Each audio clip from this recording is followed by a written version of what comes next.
Саламатсыңарбы, менин кичинекей окуучуларым? Кутмандуу күнүңөр менен.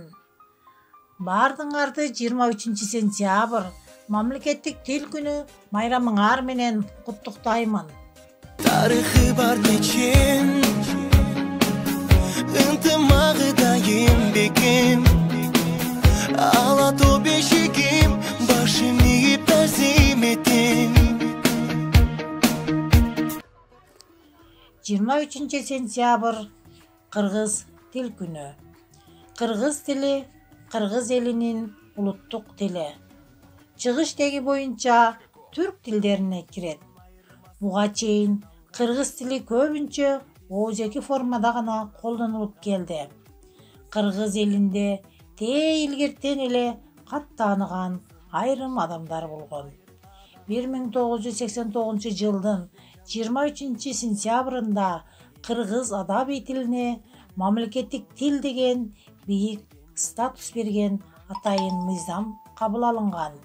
Бул мыйзам кыргыз тилинин өсүп өнүгүшүнө, мамлекеттик камкордук көрүүнү, кыргыз тилин түбөлүккө сактап калууну көздөйт.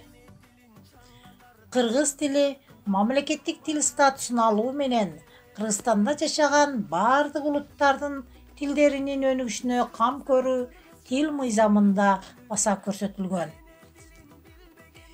Биздин ата-бабаларыбыз эне тилинде манас эпосун жаратып, муундан муунга өткөрүп келген.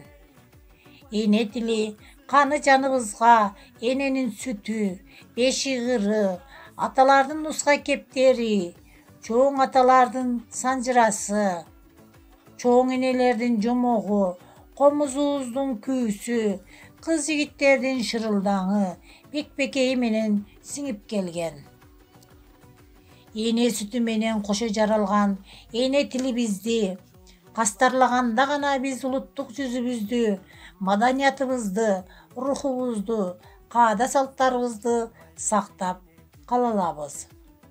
Түптүү элдин, уюткулуу улуттун, өнүккөн өлкөнүн мамлекеттик тили катары улуу тилибиздин учугу узарып, түбөлүгү түз болоруна терең ишенем. Мамлекеттик тил майрамыбыз кут болсун. Миң жылдык жолду улап жашап келген, сөздөрүм асылдардын тилин берген. Кыргыздын чоң байлыгы эне тили, кылымдар карыса да кемибеген. Бай тилим сөз маанисин чектелбеген, ал тилим жашап келет эзелтеден. Манасты берген тилим адамзатка, кыргызга